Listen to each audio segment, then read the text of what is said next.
kasamang Marlon sa third floor. Sangayon po ba kayo, dating Senadora Nikki Cositing at Attorney Vic Rodriguez, na mula doon sa barangay officials up to the President, sumailalim sa random hair follicle drug test ng live para wala pong Nasagot na ni Senadora Nikki, ganun din ang sagot ko. Let's be fair.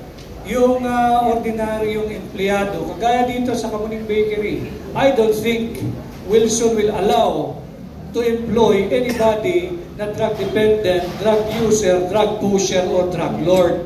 Hindi siya papayag. Lahat po tayo, mga kababayan, araw-araw, meron tayong sarili at personal na war on drugs. Simulan natin sa ating mga bahay. Binabantayan natin yung ating mga anak, unang-una.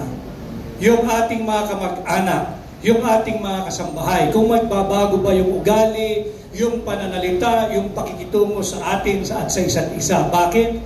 Ayaw natin na ma-introduce sila. Hindi ko sinasabing maging adik, iba pa yung adik ha. Ayaw natin na mapasok sila o luminya dyan sa droga. At wag tayo maging ipokrito. Lahat ng mga nagmamayari ng hanap buhay, ng mga opisina, at sa ating mga kasambahay at mga driver, hardinero, bago natin sila kunin, hinihingan din natin ng resulta ng negative drug test. Ito'y mga ordinaryong tao.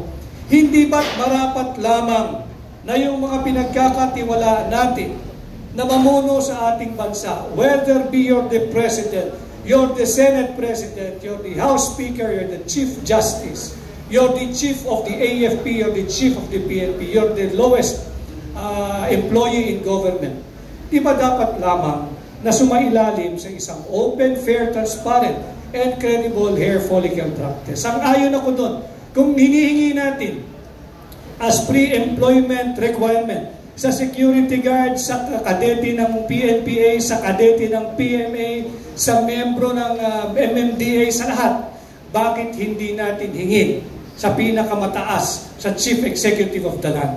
Hingin natin yan.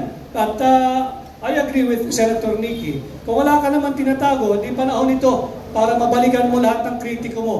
At kung sa tingin mong siniraan ka ng kung sino, pakita mo yung iyong negative resulta, provided the hair follicle drug test shall be open, fair, transparent, and credible.